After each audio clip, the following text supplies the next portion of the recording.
कृष्ण कहते हैं, हे अर्जुन, इस संसार में कर्म से बढ़कर कुछ भी नहीं है। जो मनुष्य कर्म से विमुख होता है वो केवल शब्दों में ही जीवन जीता है।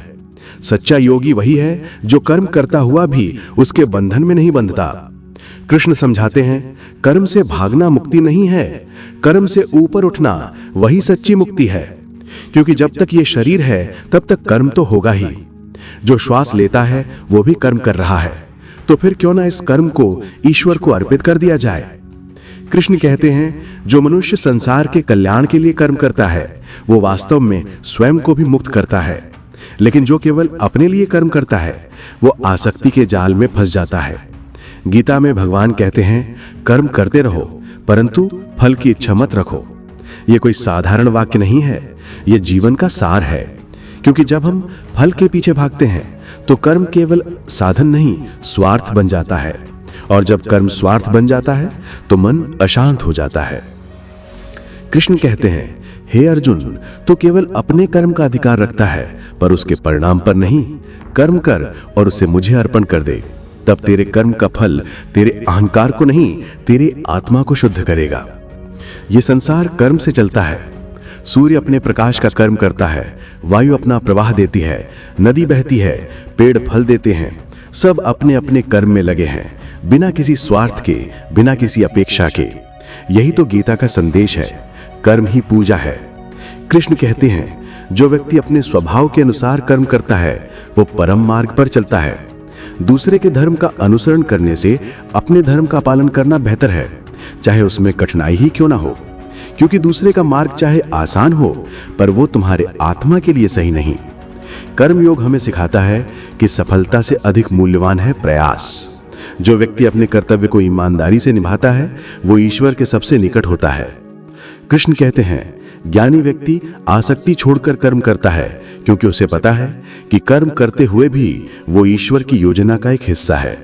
वो न तो अहंकार से भरता है न निराशा से टूटता है, वो बस कर्म करता है समर्पण भाव से। हे अर्जुन, संसार के लोक के कल्याण के लिए बुद्धिमान व्यक्ति कर्म करता है। वो दूसरों को प्रेरित करता है कि वे भी अपने कर्म को ईश्वर को समर्पित करें, क्योंकि जब ज्ञानी निष्क्रिय हो जाएगा तो अज्ञानी क्या करेगा। इसलिए सच्चा योगी कर्म करता है परंतु उसके भीतर कर्म का अहंकार नहीं होता। कृष्ण आगे कहते हैं, जो व्यक्ति इंद्रियों के वश में नहीं होता, जो मन और बुद्धि को नियंत्रित कर लेता है, वो सच्चा योगी है। वो भोग में नहीं बहता, वो कर्तव्य में रम जाता है। और जब वो अपने कर्म में आनंद पाता है तो वो कर्म बंधन नहीं बनता बल्कि मुक्ति का द्वार बन जाता है। कर्म योग ये नहीं कहता कि संसार त्याग दो, ये कहता है संसार में रहो पर संसार को अपने भीतर मत बसाओ। वस्तु में तुम्हारे चारों ओर रहें पर मन भीतर शांत रहे।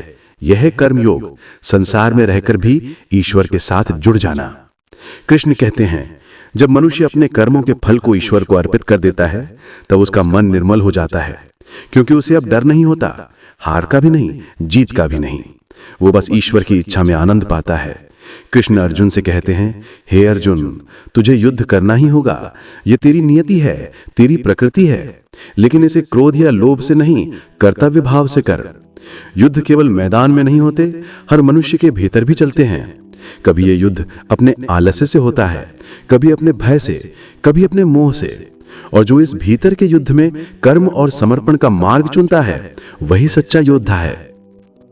कृष्ण ये भी कहते हैं, जब मनुष्य ये जान लेता है कि सब कर्म वास्तव में प्रकृति कर रही है और आत्मा केवल साक्षी है, तब वो बंधन से मुक्त हो जाता है।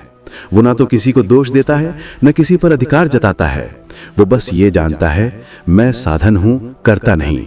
यही है कर्मयोग का सार।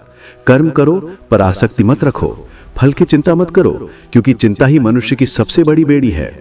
कर्म में पूर्णता रखो, फल में ईश्वर का विश्वास रखो। और अंत में कृष्ण कहते हैं, जो मनुष्य ईश्वर के प्रति श्रद्धा रखता है, जो ज्ञान से अपने कर्म को शुद्ध करता है, वो अपने जीवन को सफल बनाता है। वो वही करता है जो सही है, भले ही संसार कुछ भी कहे, क्योंकि वो जानता है सच्चा सुख परिणाम में नहीं, कर्म की पवित्रता में है। तो हे श्रोता, याद रखो, सच्चा योग मंदिर में नहीं, कर्म में है।